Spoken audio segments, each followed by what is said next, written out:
ঘিওরে বেগম খালেদা জিয়ার রোগমুক্তি ও সুস্থতা কামনায় দোয়া মাহফিল। আল মামুন, মানিকগঞ্জ প্রতিনিধি।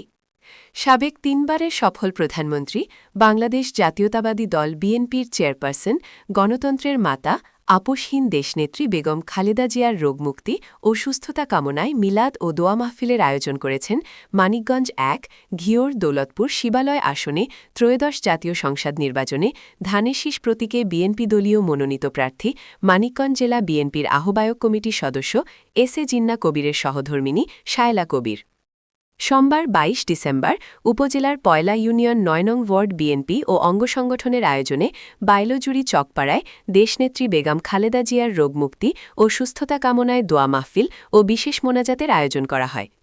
পয়লা ইউনিয়ন ৯ নং ওয়ার্ড বিএনপির সভাপতি মোহাম্মদ আজম খানের সভাপতিতে ও ঘিওর উপজেলা মৎস্যজীবী দলের সভাপতি মোহাম্মদ জাকির হোসেন বাপ্পির সঞ্চালনায় এ সময় উপস্থিত ছিলেন ঘিওর উপজেলা বিএনপির সভাপতি মীর মানিকুজ্জামান মানিক, সাংগঠনিক সম্পাদক মোহাম্মদ মিজানুর রহমান কুদরাত, ৯ নং ওয়ার্ড বিএনপি সাধারণ সম্পাদক মোহাম্মদ রতন মোল্লা, উপজেলা মহিলা দলের সহসাধারণ সম্পাদক আশা করিম, মহিলা দলের শামীমা আক্তার স্বপ্না ছাড়াও স্থানীয় মহিলা নেতৃবৃন্দ উপস্থিত ছিলেন।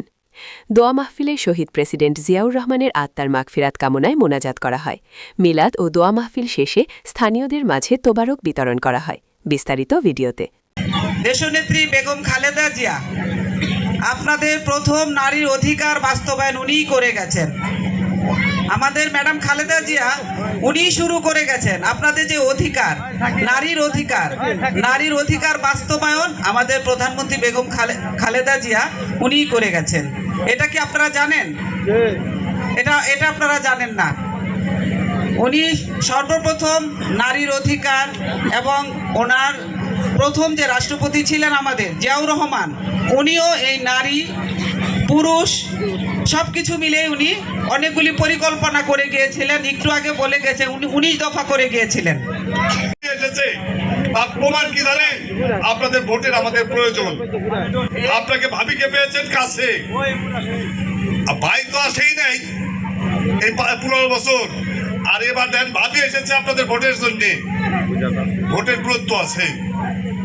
দিনের ভোট রাত্রে হয়ে গেছে, একদিন আগে ভোট হয়ে গেছে। ঠিকঠাক বলেন, আপনাদের ভোটের প্রয়োজন হয় নাই। আজকে আপনারা যারা বসে আছেন, আপনারা দেখতে পাচ্ছেন আমাদের ভাবি এসে কবির জিন্না সাহেবের সহধর্মিণী শায়লা কবির।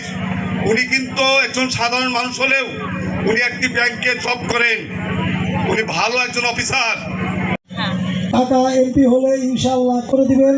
এবং এই যে খালের ভিতরে একটি অসম্পূর্ণ একটি ব্রিজ আছে, আমাদের কাকি সেটা দেখেছেন এবং উনি এটা করে দেওয়ার প্রতিশ্রুতি দিয়েছেন। এবং আমাদের গ্রামের হায়দার ভাইয়ের ছোটো ভাই মুগুর আলী ভাই মারা গেছেন। ওনার স্ত্রী এবং 2জন সন্তান আছেন, তাদের থাকার মতো একটি ছাপড়া নেই, কিছুই নেই। যাই হোক, আমাদের দাবি আমাদের প্রধান অতিথি এই বিষয়গুলো দেখবেন।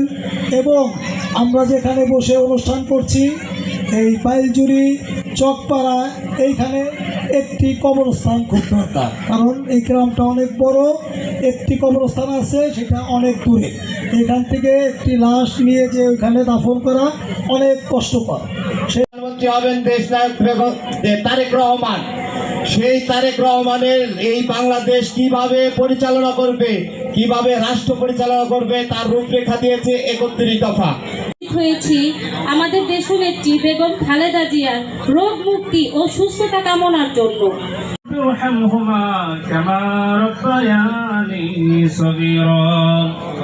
اللهم احفظنا من كل بلاء الدنيا والعذاب الآخرة. اللهم ارزقنا أنت خير الرازقين وارزقنا وأنت ذرياتنا قرة أعين واجعلنا শহীদ প্রেসিডেন্ট জিয়াউর রহমানকে তুমি জান্নাতুল ফেরদাউসের মালিক বানিয়ে দেন।